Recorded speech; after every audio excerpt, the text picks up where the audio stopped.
नए financial year के साथ। जी हाँ, यहाँ पर आपको हम बताएंगे सबसे पहले कि आज से यानी 1 अप्रैल से जो नया वित्त वर्ष है उससे क्या क्या बदलाव जो हैं वो आपकी आर्थिक जिंदगी में आने वाले हैं। तो आपकी बचत, निवेश और खर्च में अब क्या कुछ बदलाव होगा आज से, इसी पर बात करते हैं। सबसे पहले आज से जो नई टैक्स व्यवस्था है वो लागू हो जाएगी। तो आपको अब ये करना है कि अगर आपने ये डिसाइड किया है, ये निर्णय लिया है कि आप पुरानी टैक्स व्यवस्था में ही रहना चाहते हैं, तो सबसे पहले तो उस का नोटिफिकेशन अपने एम्प्लॉयर को दे दें। यानी आपको पूरी तरह से ये सिलेक्शन को बताना पड़ेगा और इसकी घोषणा करनी पड़ेगी कि आप पुरानी टैक्स व्यवस्था में रहना चाहते हैं। अगर ऐसा नहीं तो आप बाय डिफॉल्ट नई टैक्स व्यवस्था में चले जाएंगे, क्योंकि अब से हर किसी के लिए बाय डिफॉल्ट टैक्स व्यवस्था होगी नई टैक्स व्यवस्था। तो इसीलिए अगर आपने पुरानी टैक्स रिजीम को ही फॉलो करना है तो उसके बारे में आपको जानकारी देनी पड़ेगी अपने एम्प्लॉयर्स को। रिबेट्स की बात करते हैं। हमने देखा बजट में जो नई टैक्स व्यवस्था है उसे और टैक्स पेयर फ्रेंडली बनाने के लिए कुछ अहम बदलाव किए गए, जिसके तहत जो सेक्शन 87A के तहत आपको रिबेट मिलता है, वो रिबेट और जो आय होती है रिबेट की सालाना, उसे बढ़ा दिया गया है। 7 लाख तक की आय पर आपको 25,000 रुपये तक का रिबेट मिलेगा। ध्यान रहे, पुरानी टैक्स व्यवस्था में ये सीमा जस की तस है। 5 लाख के लिए 12,500 तक का आपको रिबेट मिलता है, लेकिन नई टैक्स व्यवस्था में इसको बढ़ाया गया है। गाड़ियां खरीदने का अगर आपका मन है तो फिर आप थोड़ा सा संभल जाइए, क्योंकि अब जो है कई ऑटो कंपनियां अपनी गाड़ियों की कीमतें बढ़ाएंगी, यानी गाड़ियां महंगी हो जाएंगी। तो बहुत प्लानिंग करके ही आपको खरीदना होगा।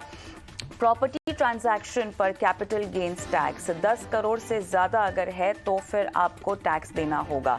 इतना ही नहीं, अगर हम डेट म्यूचुअल फंड्स की बात करें तो एक बहुत बड़ा बदलाव जो हमने 1 अप्रैल से पहले आते हुए देखा और अब वो लागू हो गया है, तो आपको जो LTCG और इंडेक्सेशन का फ़ायदा मिलता है, जिसकी वजह से डेट म्यूचुअल फंड काफ़ी अट्रैक्टिव हुआ करते थे इन्वेस्टर्स के लिए, वो बदलाव जो है आज से लागू हो जाएगा। इसका मतलब ये है कि डेट म्यूचुअल फंड पर आपको LTCG और इंडेक्सेशन का फायदा अब से नहीं मिलेगा। तो आपके पास अगर हम फिक्स्ड इनकम इंस्ट्रूमेंट्स की बात करें, या वो तमाम कंजर्वेटिव निवेशक जिनके पास जोखिम उठाने की क्षमता कम है, वो अगर तरजीह दिया करते थे डेट म्यूचुअल फंड्स को, तो अब जो फायदा वहां पर मिलता था वो हट गया है। यानी आपका फिक्स्ड डिपॉजिट हो या डेट म्यूचुअल फंड हो, ये सब एक समान एक प्लेटफॉर्म पर आ गए हैं टैक्स ट्रीटमेंट के लिहाज से। बहरहाल product wise debt mutual fund अभी भी काफ़ी अट्रैक्टिव है, लेकिन आपको टैक्स का फायदा नहीं मिलेगा।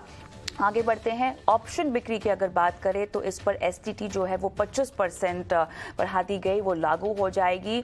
अच्छा, रिटायरमेंट पर लीव इनकैशमेंट सीमा जो है उसमें इजाफा किया गया है। अब इसको 3 लाख से बढ़ाकर सीधा 25 लाख रुपए कर दिया गया है और ये भी लागू हो जाएगा आज से, यानी नए वित्त वर्ष से।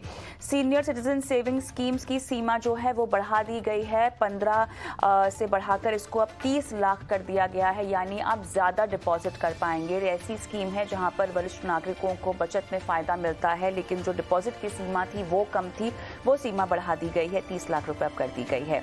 अच्छा, NSE ट्रांजैक्शन चार्ज में 6% की जो बढ़ोतरी थी उसे वापस ले लिया गया है, वो लागू हो जाएगा। और EPFO में 2.5 लाख से ज़्यादा अगर आप डालते हैं तो उस पर आपको अब टैक्स देना होगा।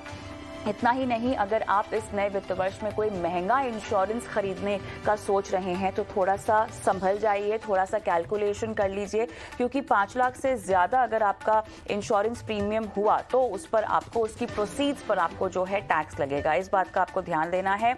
इतना ही नहीं, अब से इंश्योरेंस कंपनियों के कमीशन जो है वो EOM सीमा के अंदर आएंगे। रेगुलेटर ने ये एक कड़ा कदम उठाया है जो लागू हो जाएगा।